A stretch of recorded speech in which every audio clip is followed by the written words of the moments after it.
Hello everyone, welcome back to D2 math classes. आज हम line and angle से संबंधित दो महत्वपूर्ण थ्योरम 6.7 और 6.8 के बारे में जानेंगे।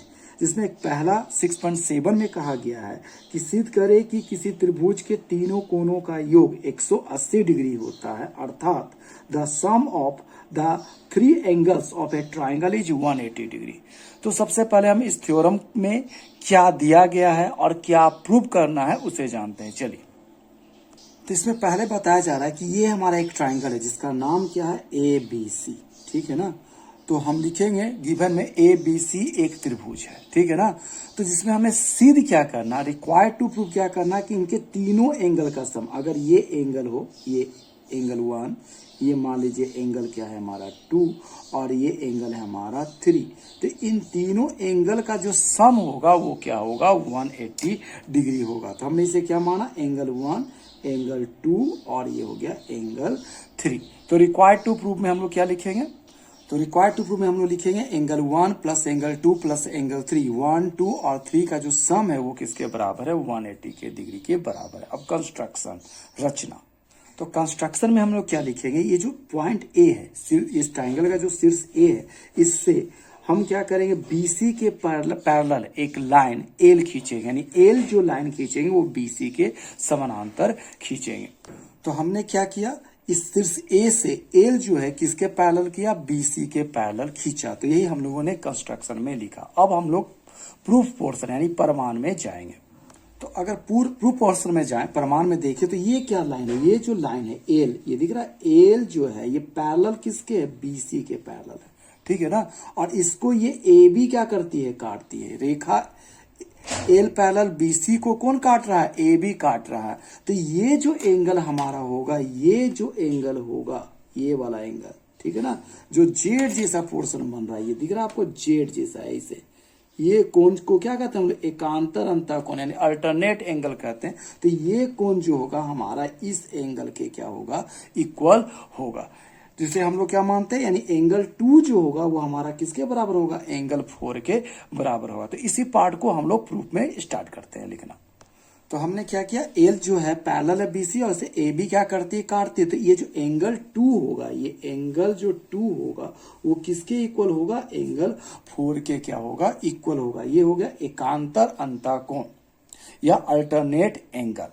यानी हम लोग यहाँ क्या लिखे, एकांतर अंतःकोण या अल्टरनेट एंगल। ALT डॉट लगा दीजिए, हम छोटा सा हो गया, एंगल का डायरेक्ट लेकर उसके बीच में एस लिख दीजिए। तो ये हो गया अल्टरनेट एंगल। अब हम लोगों को क्या देखते हैं, अब यहाँ देखिए कि ये एल जो है पैरेलल है BC के, और इसको कौन काटता है, इसे कौन काटता है, आपका AC भी काटती है। दिख रहा है, ये AC काट रही है। तो ये जो एंगल होगा, ये वाला जो एंगल, ये दिख रहा है, ये एंगल इस एंगल के बराबर होगा। क्योंकि ये देखिए, ये भी क्या उल्टा जेड बन रहा, देखिए इसे यहां से आप देखिएगा तो ये भी क्या है, एक जेड बन रहा है।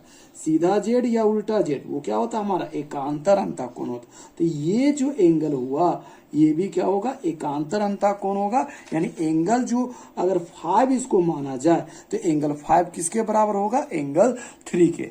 तो हम वही भाग को लिखेंगे।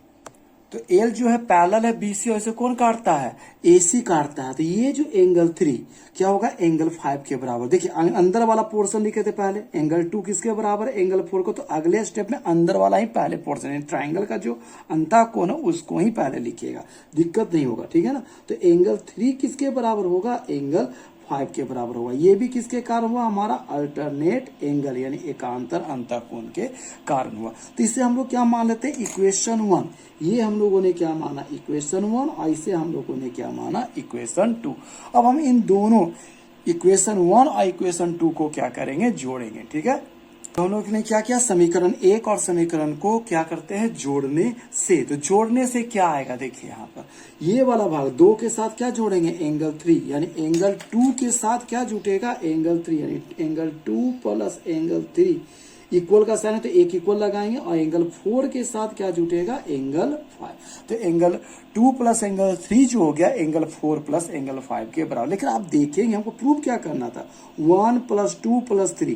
तो 2 प्लस 3 तो आ गया, लेकिन मिसिंग क्या है, एंगल 1। तो इन दोनों की ओर क्या कर देंगे, एक एंगल 1 को जोड़ने पर, दोनों ओर क्या करेंगे, एंगल 1 जोड़ने पर। तो दोनों और एंगल 1 जोड़े, क्यों जोड़े? क्योंकि हमको प्रूफ क्या करना था, angle 1 plus angle 2 plus angle 3। यहाँ पर सिर्फ क्या रहा, एंगल 2 प्लस एंगल 3, तो यहाँ पे एंगल 1 जोड़ देते, angle 1 plus angle 2 plus angle 3 is equal to क्या होगा, angle 1 plus angle 4 plus angle 5।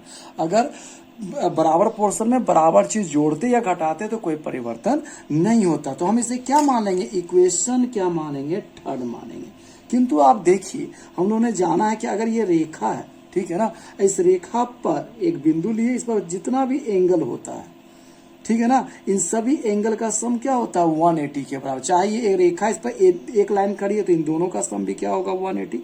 ये रैखिक युग्म हुआ। और ये जो हुआ, इसी से क्या निकल रहा है, जितने भी कोण बनेंगे सभी कोणों का योग क्या होगा, 180। तो ये रैखिक युग्म अभिगृहित से हम लोगों को पता है कि इन सभी एंगल का योग क्या होगा, 180 डिग्री के बराबर। तो अगर आप देखें तो इस रेखा एल पर ये कौन सा एंगल बन रहा है, 4, 1 और 5। तो इन सभी तीनों एंगल का जो सम होगा वो किसके बराबर होगा, 180 के बराबर होगा। तो यही चीज हम यहाँ पर लिखेंगे। तो हमने क्या लिखा, angle 1 plus angle 4 plus angle 5 किसके बराबर हो गया, 180 के बराबर। इसको इक्वेशन क्या माने, 4। लेकिन ये आया क्यों, तो ये आया क्यों, रैखिक युग्म अभिगृहित से, ठीक है ना। रैखिक युग्म का जो गुण था उस कारण ये ऐसा हम लोग लिख सकते हैं, ठीक है ना। अब हम अगर इक्वेशन 3 और इक्वेशन 4 को देखें तो ये दोनों बराबर है ना। तो इसके प्लेस में हम क्या लिख सकते हैं, ये 180 लिख सकते हैं, ठीक है। तो यानी ये दोनों भाग बराबर है, ठीक है। तो क्या हो जाएगा, ये angle 1 plus angle 2 plus angle 3 किसके बराबर हो जाएगा, 180 के बराबर होगा। हम लिख सकते हैं। तो यानी क्या हुआ, angle 1 plus angle 2 plus angle 3, इसके प्लेस में हम क्या लिख देंगे, 180। तो ये आया 180 के बराबर हुआ। और यही हमें क्या करना था, प्रूव करना था। तो आपको इसी प्रकार से कंप्लीटली क्या करना, परीक्षा के पर्पज से या टेस्ट के पर्पज से लिखना है और नंबर गेन करना है। अब अगला थ्योरम देखते हैं। तो मैं 6.8 क्या कहता है कि यदि एक त्रिभुज की एक भुजा बढ़ाई जाए तो इस प्रकार बना जो बहिष्ण कोण है सुदूर अंता कोणों के योग के बराबर होता है। तो ये बहुत ही इंपॉर्टेंट थ्योरम है जिसका उपयोग हमेशा डिडक्शन में होता रहता है। तो चलिए इसमें क्या कहा जा रहा है और क्या प्रूव करना है उसे जानते हैं। तो इसमें कहा जा रहा है कि ए बी सी एक त्रिभुज, इसमें मान लेते हैं बीसी भुजा को कहाँ तक बढ़ा दिए, डी तक बढ़ा दिए। बीसी बढ़ते बढ़ते कहाँ गया, डी तक बढ़ाया गया। तो ये जो बाहर वाला जो एंगल बनता है इसी को हम लोग क्या कहते हैं, बहिष्ण कोण। बाहर है ना, तो ये एंगल क्या कहलाता है, बहिष्ण कोण। हमको दिखाना है कि ये एंगल क्या है, सुदूर अंता कोण। देखो ये त्रिभुज का ये तीनों कोण अंता कोण कहलाता है, ये तीनों अंता कोण है। तो इसके सामने वाला तो ये नजदीक वाला हो गया, लेकिन इससे अगर सामने देखो तो ये दूर वाला हो, इससे ये दूर डिस्टेंस में है। तो इसको हम लोग क्या कहते हैं हिंदी में, सुदूर अंता कोण, यानी दूर वाला अंता कोण, ठीक है ना। तो हमको दिखाना है कि ये जो बहिष्ण कोण होगा ये दूर वाला यानी सुदूर अंता कोणों के योग के बराबर होगा। तो यही पार्ट हम लोग पहले गिवन में लिखते हैं, ठीक है। तो हमने क्या किया कि ए बी सी एक क्या त्रिभुज है जिसमें भुजा ये बीसी को कहां तक बढ़ाए हैं, डी तक बढ़ाया। बीसी लिखना है, सी भी नहीं लिखना है, क्योंकि बी से सी की ओर जाते समय डी मिलता है। तो बीसी को डी तक बढ़ाया। तो हमें सिद्ध क्या करना है, रिक्वायर्ड टू प्रूव क्या करना है। तो अगर हम इस एंगल को क्या मान ले, 1, इस एंगल को मान लेते हैं एंगल 2, इस एंगल को मान लेते हैं एंगल क्या हो गया, 3, ठीक है ना। और ये जो एंगल है हमको क्या मान लेते हैं, ये एंगल 3 हो गया और ये एंगल क्या हो गया, 4। तो हमको प्रूव क्या करना है, ये जो एंगल 4 होगा क्या होगा, एंगल 1 और एंगल 2 के बराबर होगा। यानी एंगल जो 4 यानी बहिष्ण कोण जो होगा ये सुदूर अंता कोणों के योग के बराबर होगा, एंगल 1 प्लस एंगल 2 के बराबर होगा। अब चलिए पोर्शन जो होगा नेक्स्ट वो प्रूफ होगा यानी प्रमाण हो। तो अगर हम इस त्रिभुज ए बी सी में देखें, इसको ऐसे देखते हैं, ठीक है ना। तो अगर हम त्रिभुज ए बी सी में देखिए तो क्या भी हम लोगों ने जाना कि एंगल 1, एंगल 2 और एंगल 3 का जो सम होगा यानी त्रिभुज के तीनों कोणों का योग क्या होना चाहिए, 180 के बराबर। ए बी सी में एंगल 1, एंगल 2 और एंगल 3 का जो सम होगा 180 के बराबर होगा। यानी angle 1 plus angle 2 plus angle 3 जो होगा 180 के बराबर हो गया। तो ये हो गया हमारा इक्वेशन क्या, 1, ठीक है ना।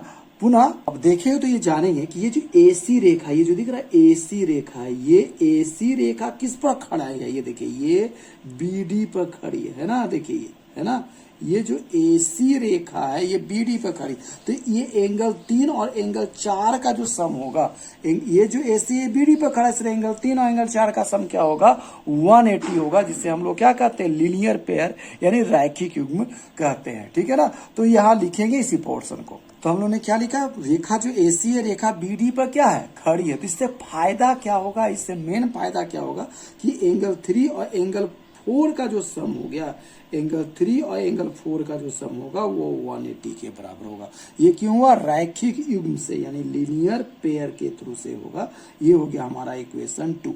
ठीक है ना, तो अगर आप इक्वेशन 1 और इक्वेशन 2 को देखें तो ये जो राइट हैंड साइड वाला पोर्शन है ये 180 आपस में इक्वल है, तो ये दोनों पोर्शन भी आपस में इक्वल होगा। तो समीकरण 1 तथा 2 से, तो समीकरण 1 तथा 2 से हमने क्या देखा, हमने क्या देखा कि ये जो पोर्शन है यानी एंगल 3 प्लस एंगल 4 जो होगा वो किसके इक्वल होगा, angle 1 plus angle 2 plus angle 3 के क्या हो जाएगा, इक्वल हो जाएगा। तो हम एंगल 3 और 3 को क्या कर सकते हैं, कैंसिल कर सकते हैं। तो क्या बचेगा हमारा, एंगल जो 4 होगा वो किसके बराबर हो जाएगा, एंगल 1 प्लस एंगल 2 के क्या हो जाएगा, इक्वल हो जाएगा। और यही हमें क्या करना था, प्रूव करना, और यही यहाँ पर है। तो इस प्रकार से ये जो हमारा थ्योरम था वो क्या हो गया, प्रूव्ड हो गया। आशा करता हूं कि मैं आपको इस थ्योरम को बेहतर ढंग से समझाने में सफल रहा हूं। अगर आप हमारे चैनल पर नए हैं तो हमारे चैनल को जरूर से जरूर सब्सक्राइब करें, और अगर पुराने हैं तो चैनल को, वीडियो को लाइक और शेयर करना ना भूलें। Thank you.